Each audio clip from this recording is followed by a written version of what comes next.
Are you guys interested in getting the Haruspex seal in Destiny 2 Season of the Witch? Well, in today's video, we got you covered 100%. Now, there will be a total of 10 tribes in this seal, like any other seasonal seal, but some things to just note.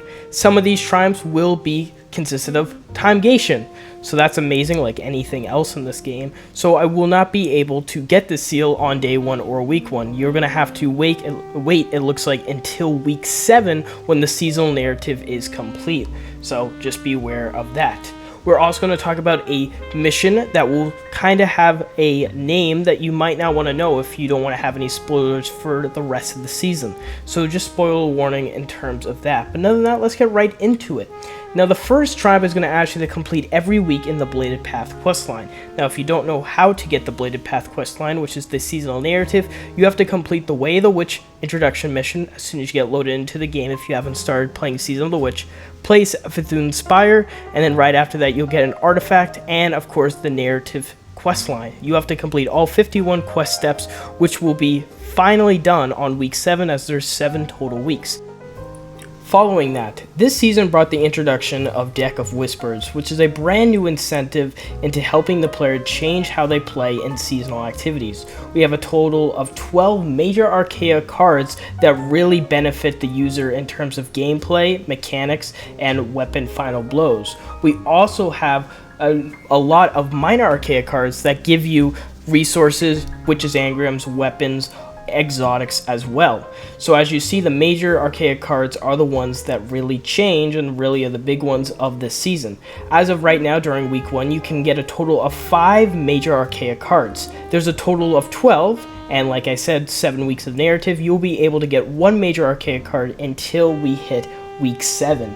Same thing with the minor Archa cards. Right now you can get a total of 15 minor Archa cards as of week 1, and there's a total of 22. So as you progress the seasonal narrative and as you play, you'll be able to grind a lot more. Little thing here, if you're wondering, right now you're probably going to say in the comment section that you can only get 12 minor Archa cards in week 1. Funny enough, if you go to the ritual table vendor, you will see that you can get 4 more minor Archa cards, but you need to progress the ritual table vendor. The only way into progressing the ritual table vendor is by doing Cthulhu's Spire, altars of summoning as well, and by doing bounties. Please be sure to complete all your daily bounties because those really help and give you more reputation in terms of the ritual table vendor. The next triumph is noticeably the same to any other season, which is resetting your ritual table vendor. You have to get to rank 16 with this vendor, and by repping up, like I said previously, is by doing altars of summoning and Cthulhu's Spire. Little hint here, if you do have any witches keys which you get around throughout the system from completing activities, you can use that on the chest at the very end of the activity to get bonus rewards and bonus reputation. So I would recommend you guys go and get as much witch keys as you can, so when you open that chest you get a lot more bonus reputation. And when you finish the secrets in Cthulhu's Spire, you'll also get a boatload of reputation there as well, so be aware of that.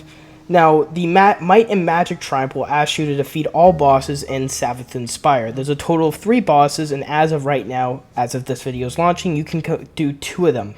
The Lucent Hive Wardens and the Scorn Experiments. We know that the last boss that you'll be facing in the Cthulhu's Spire is called Wrathborn Incursions. It looks like this will release actually sooner than later, as we have a couple more missions that will be doing different bosses, so it looks like they might just reset this for next week, so you'll be able to get it done as quickly as possible. But only, again, 3 bosses, so it looks like this will be done sooner than later.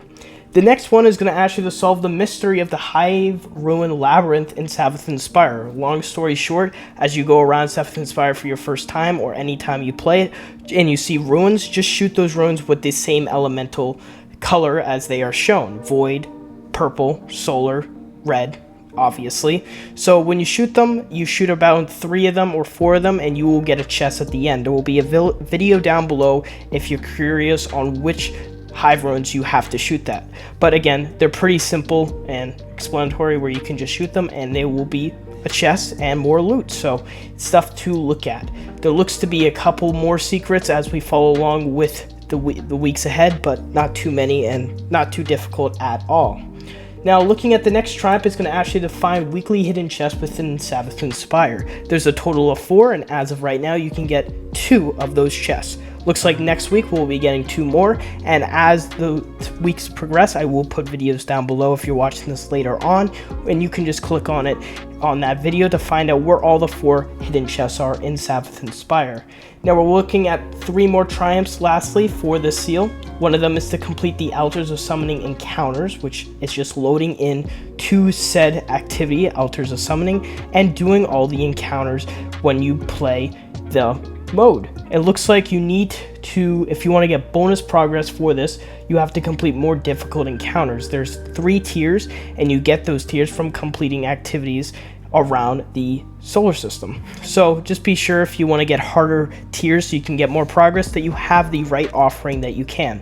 We have freebie offering, which you can just do by just loading into the activity, roll burst offering, which is the tier 2 version, and then we have powerful offering, which is the tier 3 version.